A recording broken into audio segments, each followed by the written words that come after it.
Hoje nós estamos, o estudo da aula passado, nós falamos sobre o anjo que tocou a sétima trombeta, que é nos dias da sétima trombeta. Então, hoje nós estamos dentro da sétima trombeta, do toque da sétima trombeta, já dentro também da segunda e última metade da grande tribulação. Nós estamos também dentro do terceiro ai, ou o terceiro terror, como informou lá em Apocalipse 8, versículo 13, que diz assim: olhei e eis que vi um anjo voar pelo meio do céu, dizendo com grande voz, ai, ai, ai. Algumas traduções tá terror, terror, terror, dos que habitam sobre a terra, por causa das outras vozes das trombetas dos 3 anjos que hão de ainda tocar. Então veja que aqui, para quem não acredita na sequência do Apocalipse, nós estamos vendo a sequência aqui dos acontecimentos. Nós estamos hoje o quê?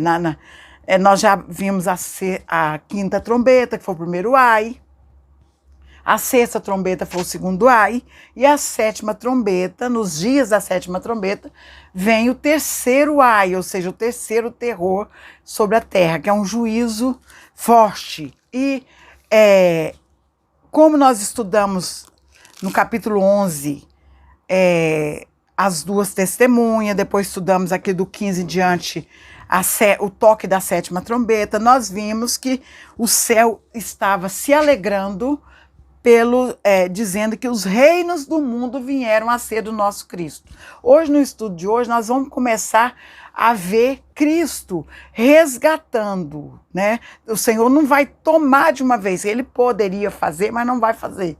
Ele não faz dessa forma. Ele vai tomando, de acordo com os juízos que caem na terra, ele vai resgatando, tirando da mão de Satanás aquilo que foi entregue na mão dele, né? Então veja que hoje nós vamos ver a mulher e o dragão. Nesse estudo nós vamos ver já Satanás perdendo o direito de acesso ao trono de Deus, que ele tem até hoje. Ele tem acesso ao trono de Deus para nos acusar, né? Dia e noite, como diz a palavra. Então, nesse estudo de hoje, ele já perde esse direito, né? O Senhor ele perde esse direito de acesso às regiões celestiais, ele perde esse direito. Então ele vem com fúria sobre a terra, que vem ai dos habitantes da terra, porque Satanás vem com toda a sua fúria sobre sobre os habitantes da terra, principalmente aqueles que servem o Senhor Jesus. Você que já está com a sua Bíblia aberta aí, abra no capítulo 12, né? Nós vamos aqui estudar o capítulo 12, que diz assim: e viu-se um grande sinal no céu. Ele vê uma mulher vestida de sol, tendo a lua debaixo dos seus pés, e uma coroa de 12 estrelas sobre a sua cabeça. Primeiro nós vamos dizer, no Apocalipse nós temos a figura de 4 mulheres. Primeiro foi na carta, no período das igrejas que nós estudamos, a carta de Tiatira apresenta a mulher Jezabel, que é aquela que ensina a idolatria, ensina a prostituição, traz o mundanismo para a igreja. Ela é a mulher Jezabel. E essa aqui, nós estamos vendo essa mulher que ela está vestida de sol, né? Eu vou explicar daqui a pouquinho o que significa essa mulher aqui, mas existe a outra mulher do capítulo, lá no capítulo 17, nós vamos ver a mulher, que é uma mulher vestida de púrpura e escarlata, né? Essa a que a gente fala que essa aí é a mulher de Satanás. Nós vamos estudar sobre ela lá no 17. E lá no capítulo 21 aparece outra mulher, que é a esposa do Cordeiro, né? Aquela que desce com Jesus como esposa do Cordeiro, que hoje a igreja é noiva, depois vai haver as bodas, né? que é o casamento, e no capítulo 21, quando tudo que é material se acaba, desce para a eternidade com Deus, a esposa do Cordeiro, né? Então aparecem essas 4 mulheres. Essa aqui do capítulo 12, ela representa nós nos chamamos nessa altura da grande tribulação de igreja, mas o povo santo de Deus. Ela representa Israel. Ela representa aquela igreja que foi pregada pelos 144. Nós vimos lá no capítulo 7 de Apocalipse, nós vimos que o Senhor tirou daqueles mártires, né, daqueles que estavam na glória, né, lá no capítulo 7, a partir do 9, fala que aquela multidão de mártires que estava na glória, o Senhor, depois que ele arrebatou os mártires que estavam já na glória com o Senhor comprou da terra 144 mil testemunhas dele para ficar na terra pregando, esses 144 mil das tribos, 12 tribos de Israel. Então essa mulher, ela significa a igreja formada as tribos de Israel que ficaram pregando, as 144 mil. Nós vamos ver isso no decorrer desse ensino, vai ficar mais claro para a gente, né? E essa mulher, por que nós falamos que ela simboliza Israel? Porque nesse período o palco é Jerusalém, o palco é Israel. Embora esse período pega todo mundo está nesse período de grande tribulação, mas o palco, os acontecimentos em primeiro lugar, as perseguições primeiramente, está na cidade de Israel, de Jerusalém, né? Então, o palco desse período é em Jerusalém. Então, esses 144 mil foi comprado da terra, dentre aqueles mártires, mas todos das 12 tribos de Israel. Então, essa igreja aqui, João vê, eu estou falando igreja, mas aqui não chama mais igreja. Igreja é esse período da graça que nós estamos vivendo, né? A igreja é esse período da graça, mas aqui chama os santos. Mas eu vou falar igreja para a gente entender que é o povo de Deus. Então, porque João vê no céu esse sinal. Então ele vê essa igreja no céu. Mas eu vou explicar no começo, não é a igreja toda que está no céu, mas no decorrer daqui nós vamos entender que o filho varão que vai nascer não é, como muitos entendem, a narração do nascimento de Jesus Cristo, mas sim aquele que vai estar seguindo o Cordeiro por onde quer que ele vai, que é os 144 mil que ele é recolhido ao céu nesse momento, né? Só para dar respaldo nessa nossa visão, Gênesis 37, versículo 9, que diz assim: o sonho de José. José teve um sonho, o segundo sonho dele, lembra qual foi o segundo sonho? Ele sonhou que o sol e a lua e as 11 estrelas se inclinavam diante dele. Eu não vou entrar no contexto do sonho, porque não convém aqui no momento. Mas só para mostrar que ali ele estava falando com Jacó. No caso, o próprio Jacó interpreta o sonho, fala assim: que é isso que sonhaste? Você quer dizer que eu e a sua mãe e seus irmãos nos curvaremos diante de ti? Então ele entendeu que Jacó e com a mãe como se fosse a lua, o Jacó o sol, e as 11 estrelas são os 11 irmãos dele se curvando diante dele. Aqui nós estamos vendo essa mulher vestida de sol, que ela está... Sol significa o que? O sol da justiça, que é a glória do nosso Senhor Jesus Cristo. Então essa mulher ele contemplou já nos ares, né, no céu, ele contemplou toda no resplendor da glória do Senhor. Então, por isso ele vê essa mulher simbolizando a igreja, simbolizando os 144 mil que está sendo arrebatado nesse momento. Ele contemplou nos ares, vendo o sol, a mulher vestida de sol, porque viu como se fosse, vou usar o termo aqui, igreja, né, os israelitas, ungidos do Senhor, 144, na glória do Senhor. Ele viu isso. Nós vamos entender isso um pouquinho mais adiante. Eu quero ler também um texto aqui que diz lá em Jeremias, que fala do período que as nações estrangeiras entrou em Jerusalém. Diz assim, lá em Jeremias 4, versículos 6 e 7 e o 31. Diz assim, arvorai a bandeira para Sião, fugi para a salvação vossa. Não pareis, porque eu trago um mal do norte, uma grande destruição. Já um leão subiu da sua ramada, e um destruidor das nações. Ele já partiu e saiu do seu lugar para fazer da terra uma desolação. O versículo 31 diz assim, portanto, ouço uma voz como de uma mulher que está de parto, uma angústia como da que está com dores do primeiro filho, a voz da filha de Sião, ofegante, que estende as mãos dizendo, oh, ai de mim agora, porque a minha alma desmaia diante dos assassinos. Então aqui veja, essa profecia de Jeremias não é diretamente para esse momento. Profetizou das nações estrangeiras que invadiram Jerusalém, como Babilônia. Mas a palavra de Deus, a profecia, nunca é somente para aquele momento. Ela atinge até o fim, né?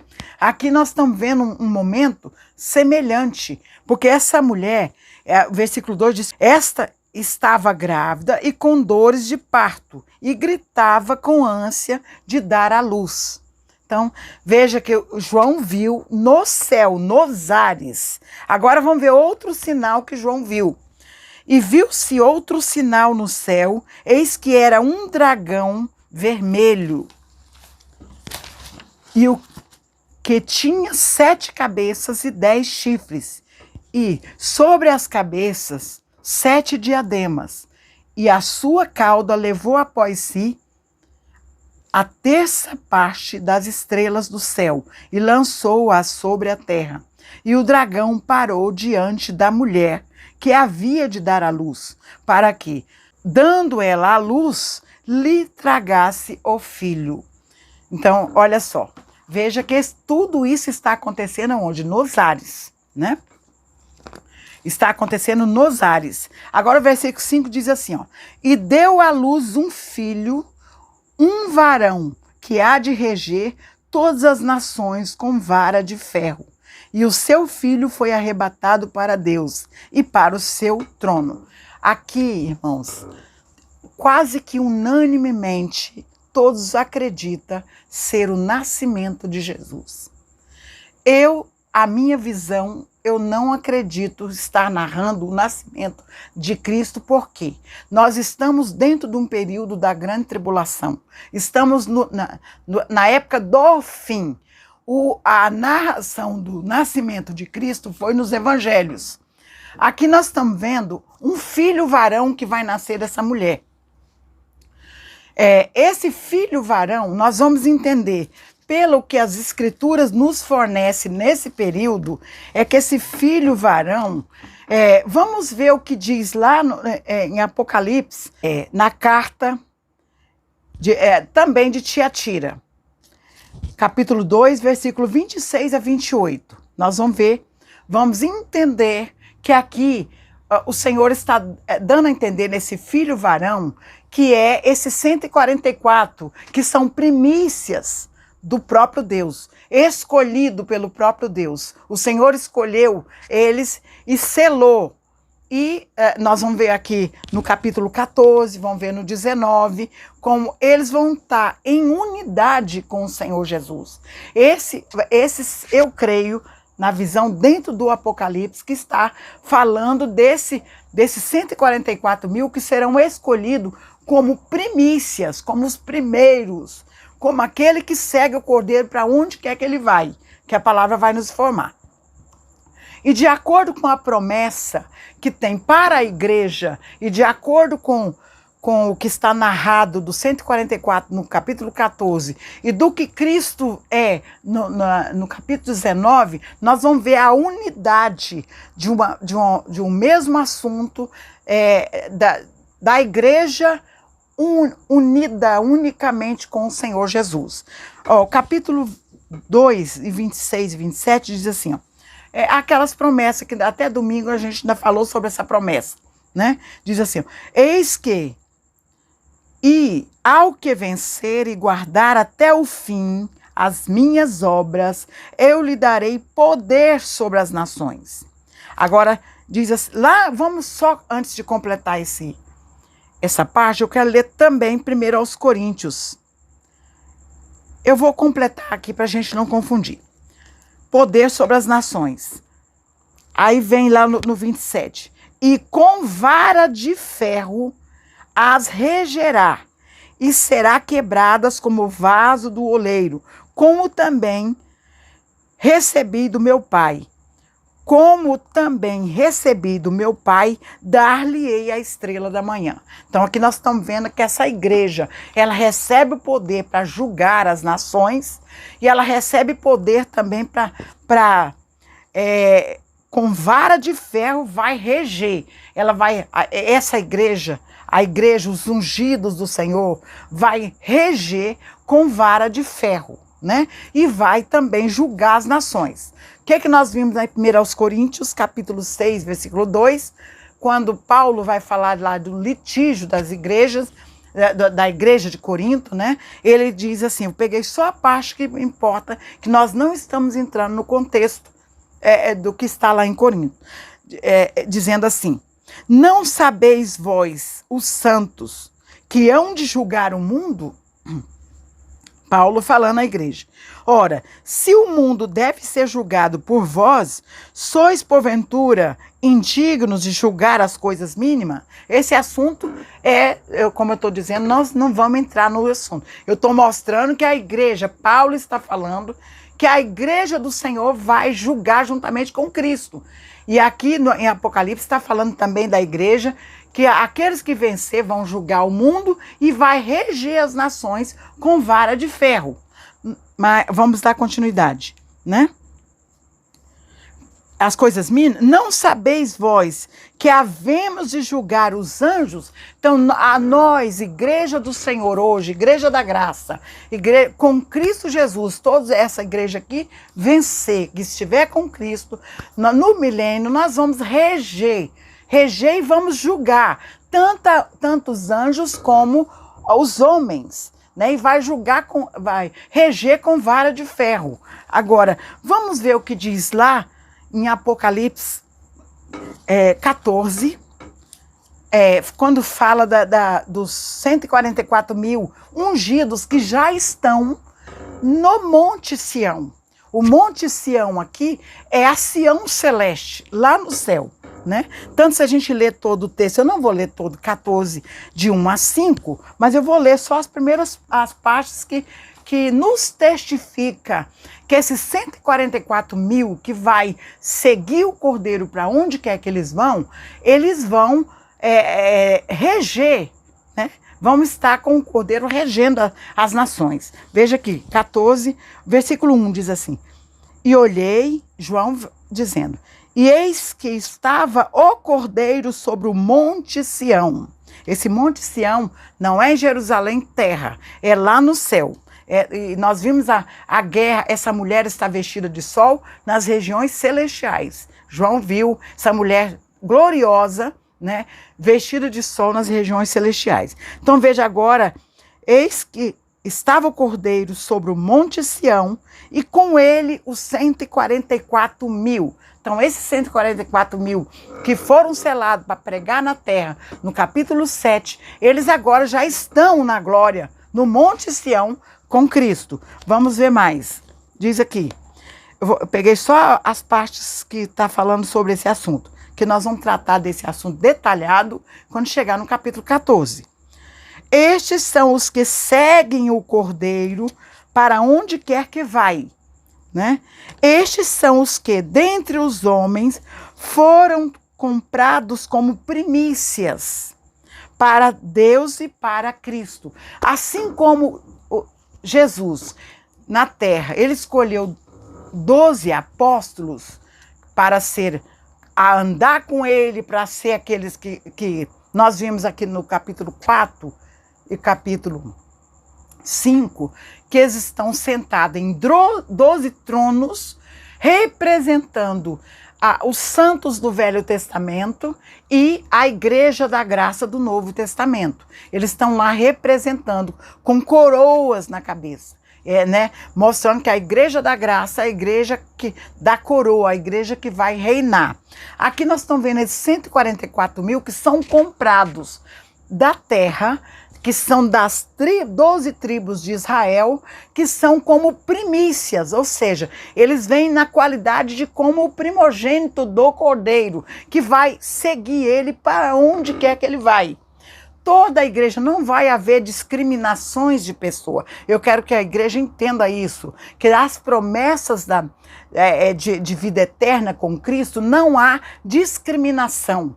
Mas como o cordeiro teve seus 12 discípulos andando, seguindo com ele, aqui vai ter esses 144 mil vai seguir, porque eles foram comprados da terra, porque nós vamos estudar sobre ele no capítulo 14, detalhadamente, né? Eles foram comprados como primícias, ou seja, como sendo os primeiros frutos, como sendo aqueles primeiros que vão andar com o cordeiro para onde quer que eles vão.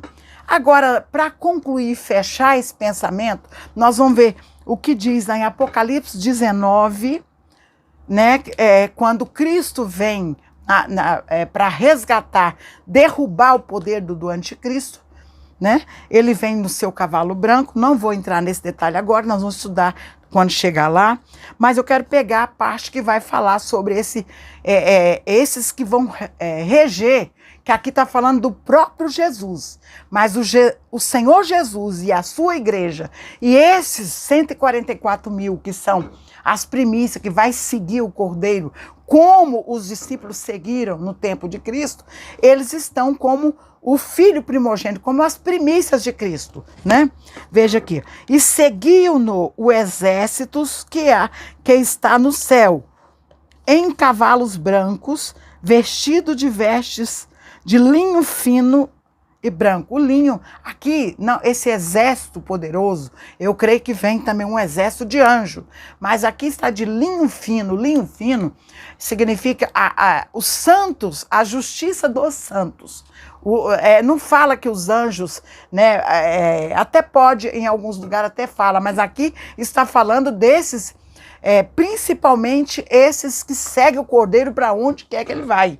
Né? Eles já estão com Cristo, já subiu, está com Cristo e vai vir com Cristo na grande batalha que se chama a Grande Guerra do Armagedon, né? De linho fino e branco e puro, e saía da sua boca uma aguda espada para ferir com ela as nações, e ele as regerá com vara de ferro. Aqui está falando da pessoa de Cristo, mas aqueles que seguem cavalos brancos estão aqui também. Então, aqui eu quero fechar esse entendimento para a gente compreender que esse filho varão que está falando aqui não é o nascimento de Jesus, mas é as primícias do próprio Cristo, que são um só com Jesus, um só com o nosso Cristo, né? Veja aí, ó, versículo 5, vou repetir, 12, 5, capítulo 12 de Apocalipse 5, diz assim: e deu à luz um filho varão que há de reger todas as nações com vara de ferro, e o seu filho foi arrebatado para Deus e para o seu trono. Então aqui no capítulo 14 nós vimos esses 144 mil que estão com Cristo lá no Monte Sião, né, no trono de, se a gente for ler mais aqui, vai ver que o céu se alegra, que eles estão no Monte Sião Celeste, a Sião Celeste do Senhor. Como diz lá em Hebreus, nós vamos tratar, como eu falei, quando chegar o momento. Agora, o versículo 6. Por isso, irmãos, antes de entrar no versículo 6, eu creio aqui, contrariando quase unanimemente os estudiosos falam que aqui é o nascimento de Cristo. Eu não creio que esteja narrando o nascimento de Cristo nesse período da grande tribulação. Porque o nascimento de Cristo, quando ele veio em carne, ele nasceu da Virgem Maria, foi narrado nos evangelhos. Foi que deu-se, após a morte e ressurreição dele, deu-se início à Igreja da Graça. Essa igreja já está hoje arrebatada. Aqui nós estamos vendo que depois que a igreja foi arrebatada, os mártires, que foram aqueles que não subiu com a igreja, já foi também arrebatado no capítulo 7. Nós vimos eles também já diante do trono de Deus, né, se alegrando com o Senhor. E nós vimos que esses 144 mil aqui no capítulo 14, já está também na glória, né? Já está também na glória com o Senhor, né? Já está lá no Monte Sião. Então, por isso eu acredito que esse filho varão é esses 144, essas primícias que segue o Cordeiro para onde quer que ele vai, né? Versículo 6 diz assim, agora vamos falar do dragão, né? Que nós vimos aqui o segundo sinal, vou ler o 3 de novo para a gente entender. E viu-se outro sinal no céu, eis que era um grande dragão vermelho. Versículo 6, né? Só para a gente entender. Diz assim, e a mulher fugiu para o deserto, onde já tinha lugar preparado para Deus e para que ali fosse alimentado durante 1260 dias. Então veja, o filho varão subiu, né?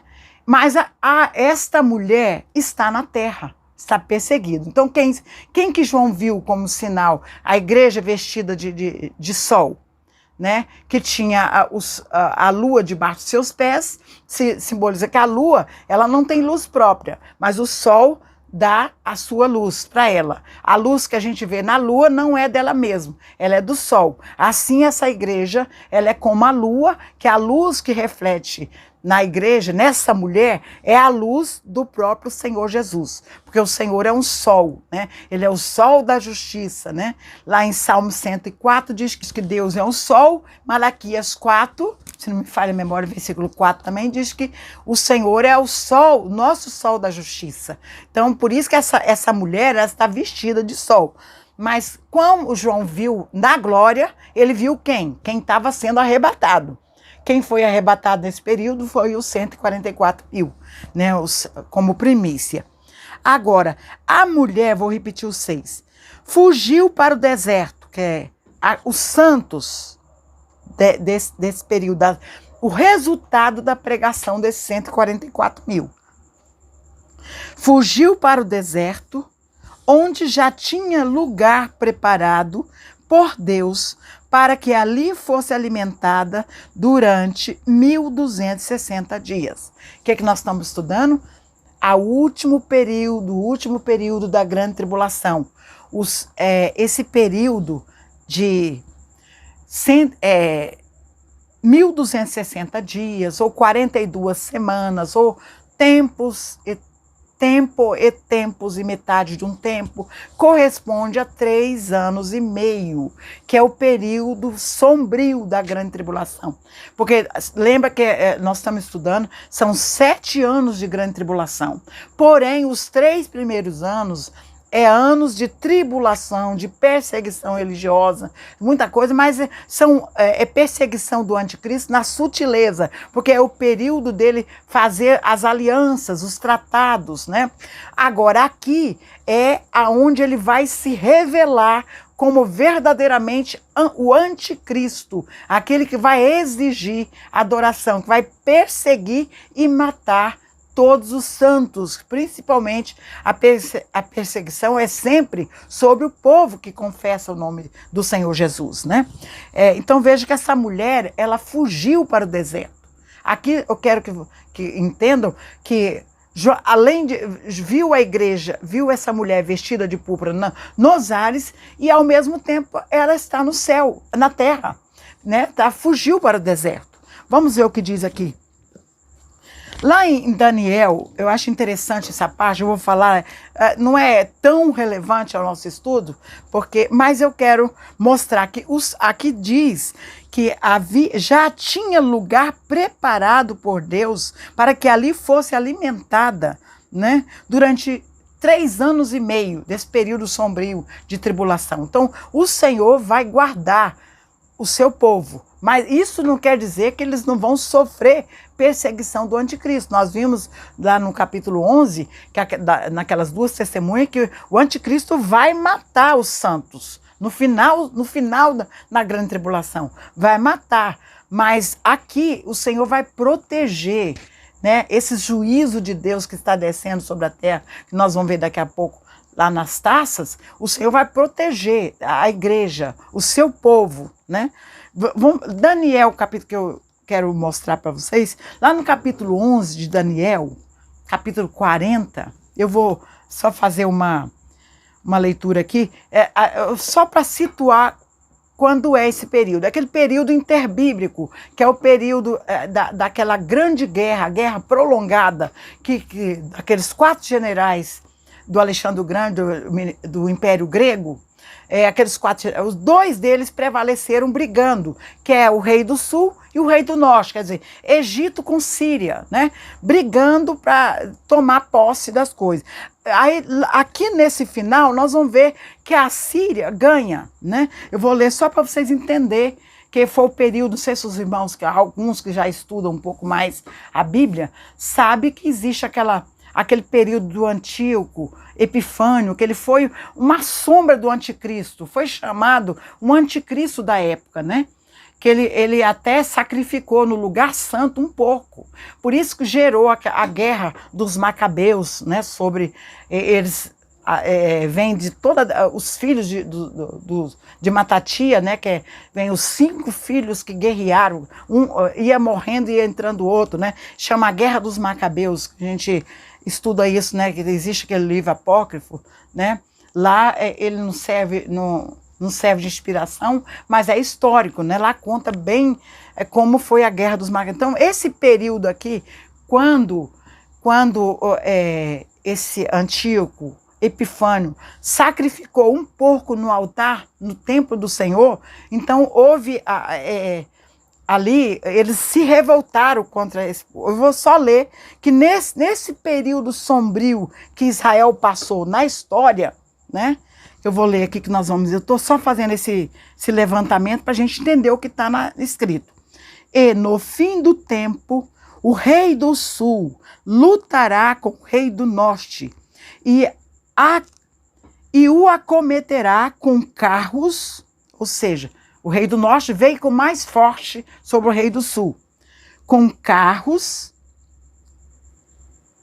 e com cavaleiros e com muitos navios, e entrara na terra e as inundará e passará, ou seja, conquistou.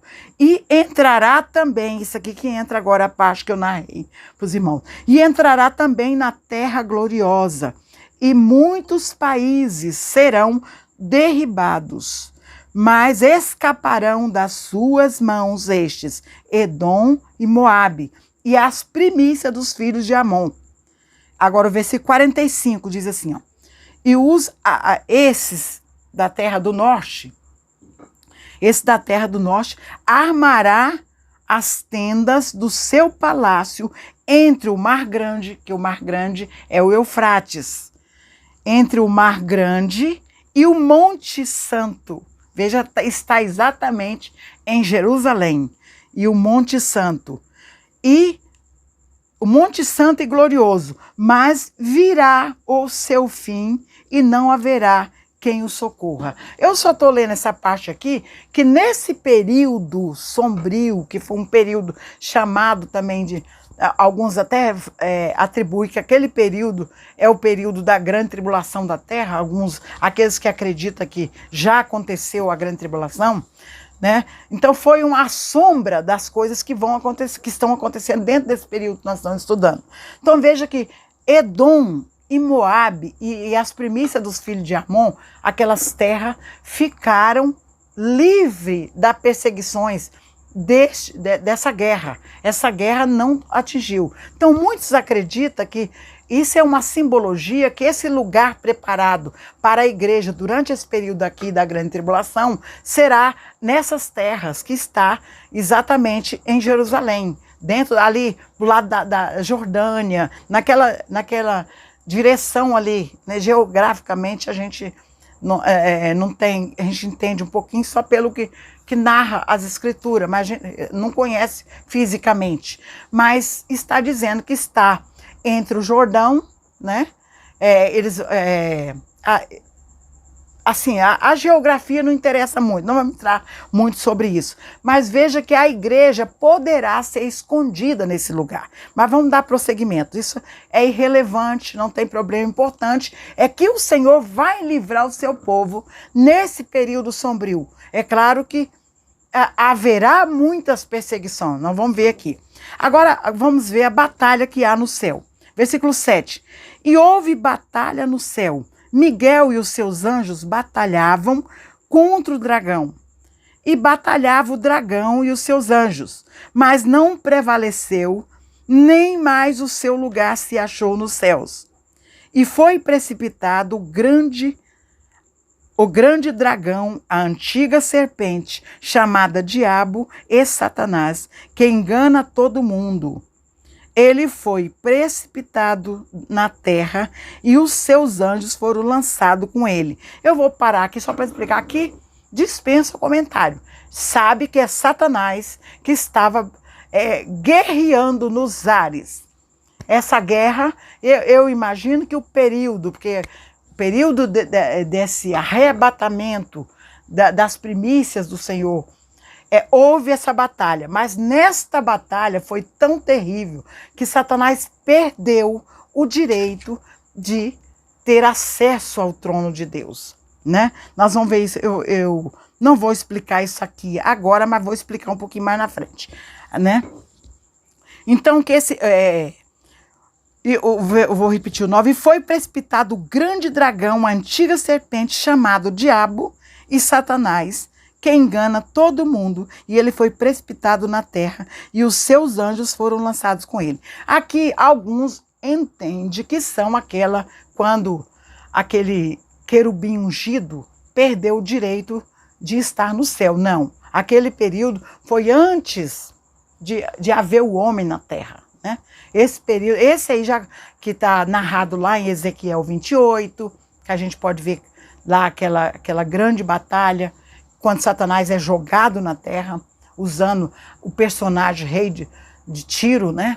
Por isso que eu falo que Satanás, ele está nos reinos do mundo, né?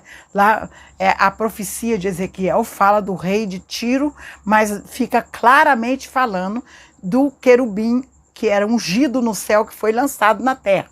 Também Isaías fala sobre ele, lá no capítulo 14, versículo 12 em diante, fala sobre ele, né? Que ele não vamos entrar nesse detalhe. Então, esse precipitado do céu não está narrando também sobre esse acontecimento de Ezequiel 28, né? Aqui está falando de Satanás perder. A primeira coisa que o Senhor começa a resgatar, que está na mão de Satanás, é tirar o direito do acesso, porque ele tem acesso para nos acusar dia e noite, como diz a palavra. Vamos dar continuidade aqui. E ouvi versículo 10 do capítulo 12, para quem está acompanhando no Apocalipse. E ouvi uma grande voz no céu que dizia: agora chegado está a salvação, e a força e o reino do nosso Deus e o poder do seu Cristo. Só para lembrar que nós vimos na aula passada, que lá quando tocou a última trombeta, a sétima, o reino do mundo viera a ser do nosso Deus. Muitos interpretam como sendo imediatamente. Nós estamos vendo que é nos dias dessa trombeta, aqui já começa a mesma coisa. O mesmo cântico de júbilo no céu, porque os reinos, o poder, a salvação do Senhor chegou. Mas chegou assim, está resgatando. Não é imediatamente, né? Como nós vimos lá no capítulo 11, a partir do 15, que fez uma introdução até o final do livro do Apocalipse, né? né? Então veja que aqui agora está de novo o céu em júbilo, dizendo: agora é chegado está a salvação e a força e o reino do nosso Deus e o poder do seu Cristo, porque já o acusador de nossos irmãos é derrubado, o qual diante do nosso Deus os acusava de dia e de noite. Então veja que Satanás, ele nos acusa hoje, dia e de noite. Constantemente ele tem acesso. Vamos ver o que a palavra de Deus diz? Vamos ver lá no livro de Jó, né? Jó, capítulo, não vou ler todo o texto, mas nós vamos entender o que aconteceu ali. Nós sabemos que Jó é aquele homem, o próprio Senhor dá testemunho de Jó 3 vezes no primeiro e segundo capítulo. Sempre o Senhor fala, este homem é homem sincero, veja, sincero, reto e temente a Deus, e desviava-se do mal. Então veja que 3 vezes o Senhor atribui a Jó a sinceridade dele. O Senhor nunca diz que ele é perfeito, nunca diz que ele é justo, nunca diz que ele é um homem sincero, verdadeiro. E ele é reto nos seus caminhos, na medida da sua humanidade. Ele é reto, ele anda em retidão. E ele se desvia do mal. Não quer dizer que ele consegue viver sem errar. Mas ele se desvia, na sua força, ele se desvia do mal. Aquilo que ele sabe que pode evitar de pecar, ele evita de pecar. Então o Senhor atribui por 3 vezes aqui no primeiro capítulo e no segundo capítulo o Senhor fala de Jó as mesmas coisas.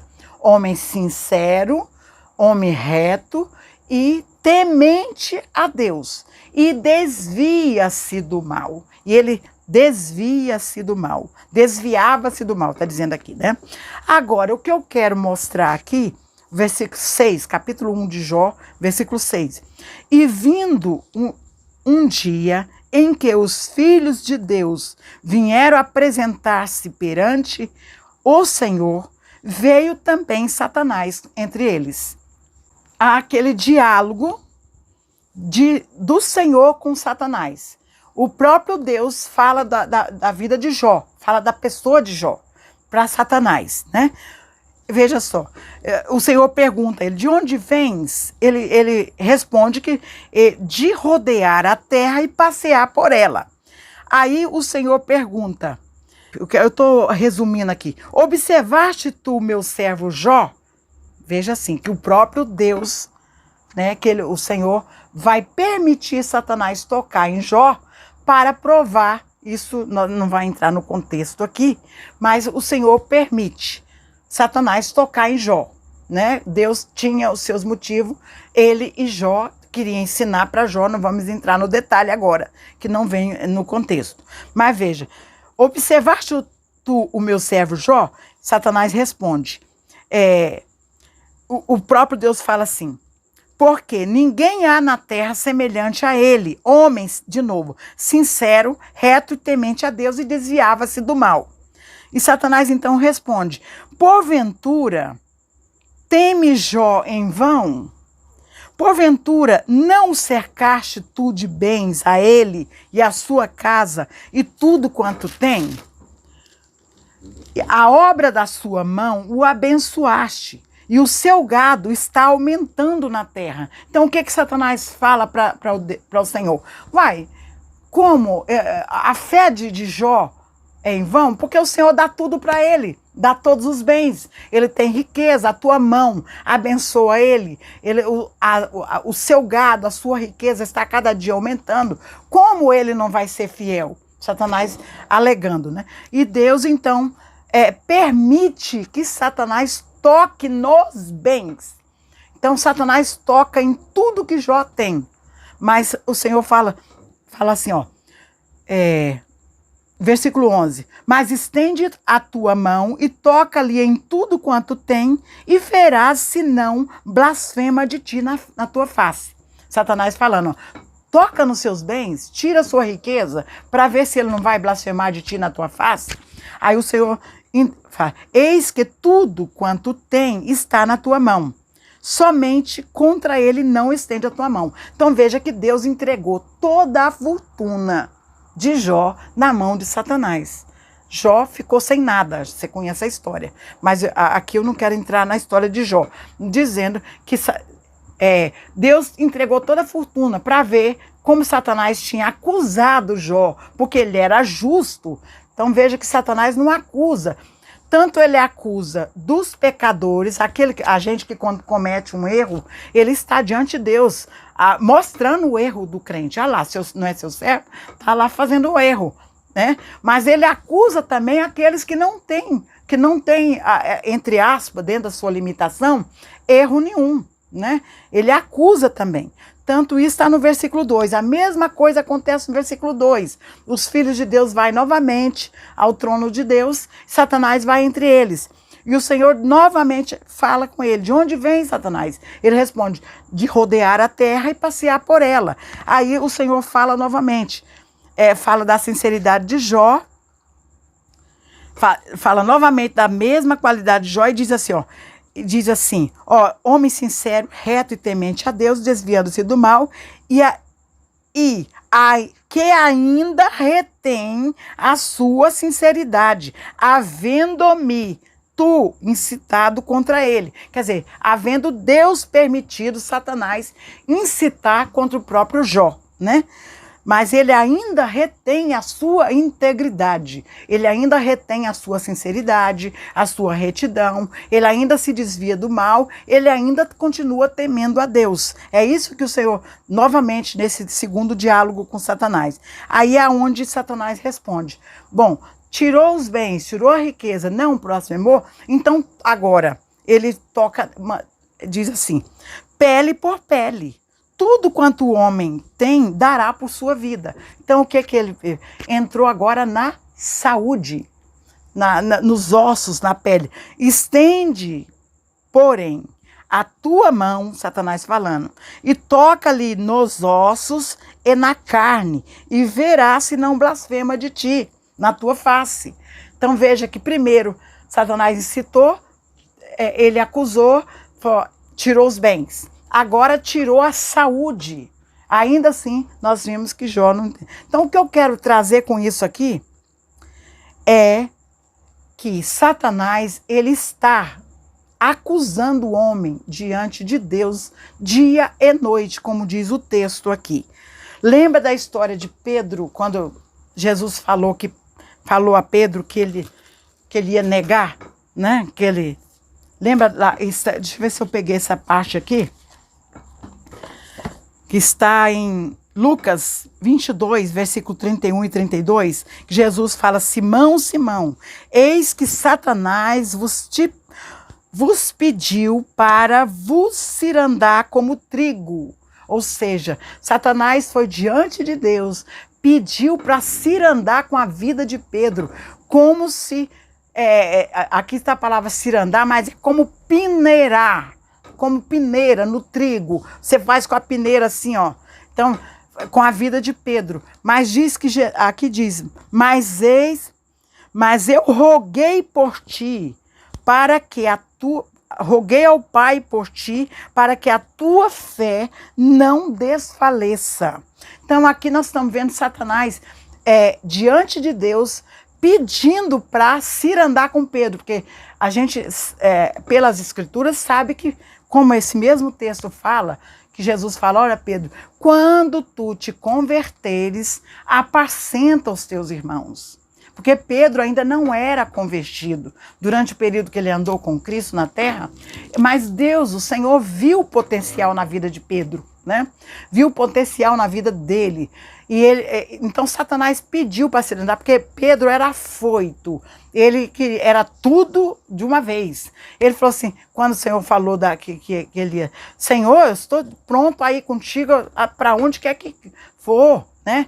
Aí Jesus fala, Pedro, antes que o galo cante 3 vezes me negará. Não foi assim que aconteceu? Então o que eu estou trazendo aqui é só mostrando que Pedro, como ele não estava firmado na rocha que é Cristo, ele não tinha se convertido, mas o Senhor viu potencial na vida dele, Satanás foi na presença de Deus e pediu para cirandar com a vida dele, para acabar com a vida dele. Mas Deus conhecia Pedro e sabia quem ele seria em Cristo Jesus, quando se convertesse. E Deus não permitiu que Satanás cirandasse com ele. Então Satanás, ele é como diz as cartas de Pedro, lá 5, versículo 8, se não me falha a memória, 5:8 diz assim: sede sóbrio, vigiai, porque o diabo, vosso adversário, anda em derredor, bramando como leão, buscando a quem possa tragar, o qual resiste firme na fé, sabendo que as mesmas aflições se cumprem entre os vossos irmãos no mundo. Então veja que não é privilégio de um, sendo santo, temente a Deus, servindo a Deus na sua maior força. Satanás está acusando, está pedindo para provar, né? E sendo errando, pecando, Satanás está mostrando. Sempre, Deus está sempre ouvindo acusações de Satanás sobre as nossas vidas.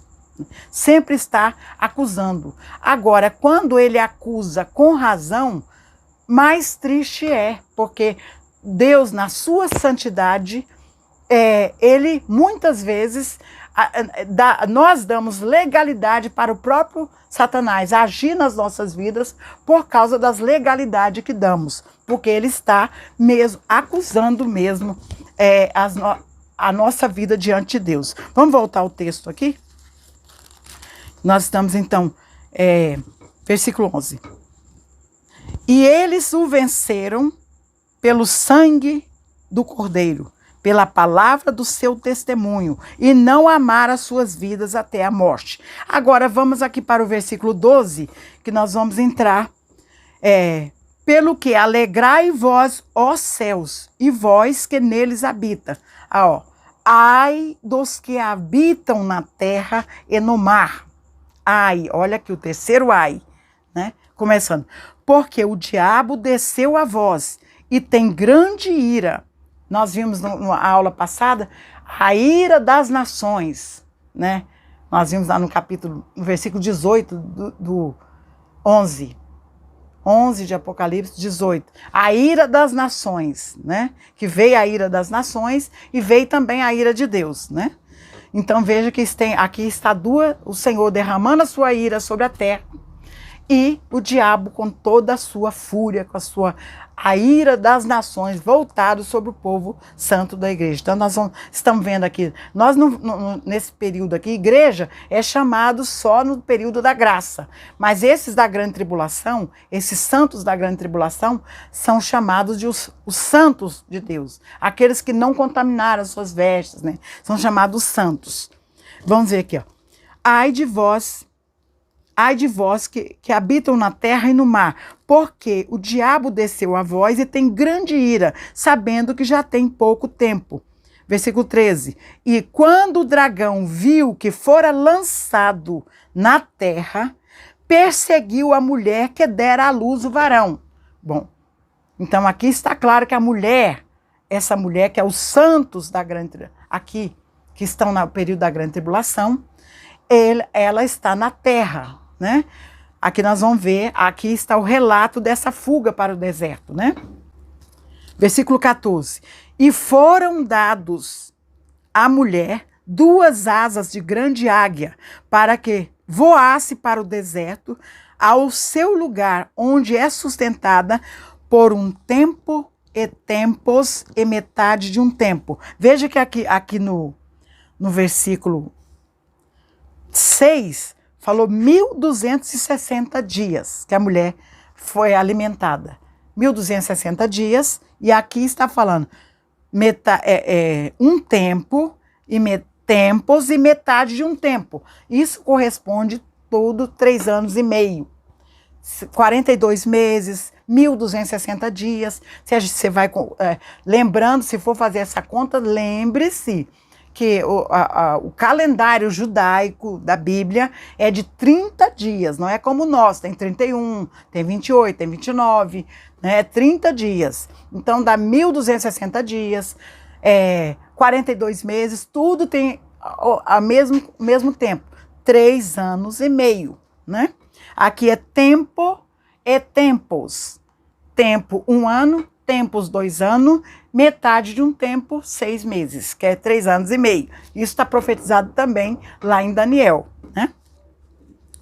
Então veja aqui essa mulher, Satanás, então, quando ele viu que foi precipitado, que não tinha mais acesso aos ares, às regiões celestiais, ele então perseguiu na terra todos aqueles que confessassem o nome de Jesus.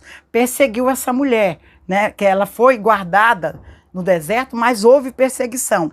Como essa mulher foi protegida, né, aqui diz o versículo 14, e foram dados à mulher 2 asas de grande águia, para que voasse para o deserto, ao seu lugar, onde é sustentada por 3 anos e meio. Né? Então aqui nós vimos a mesma coisa que aconteceu lá no tempo do Egito. Lá no Êxodo 19, versículo 4, se não me falha a memória, diz que o Senhor, quando tirou aquele povo do Egito, ele tirou com asas de águia e levou para o deserto, livrou dos egípcios. Né?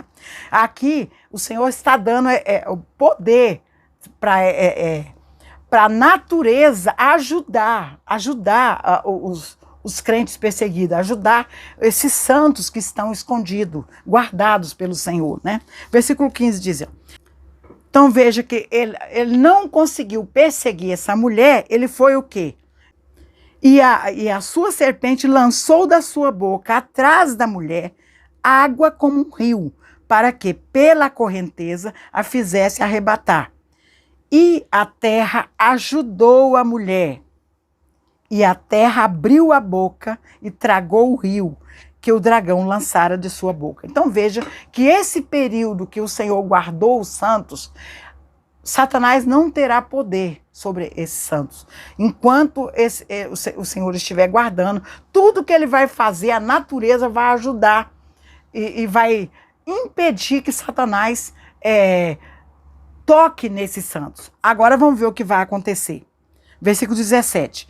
E o dragão irou-se contra a mulher e foi fazer guerra ao resto da sua semente. Aqui nós estamos na ideia vendo que essa mulher, nós estamos vendo que ela é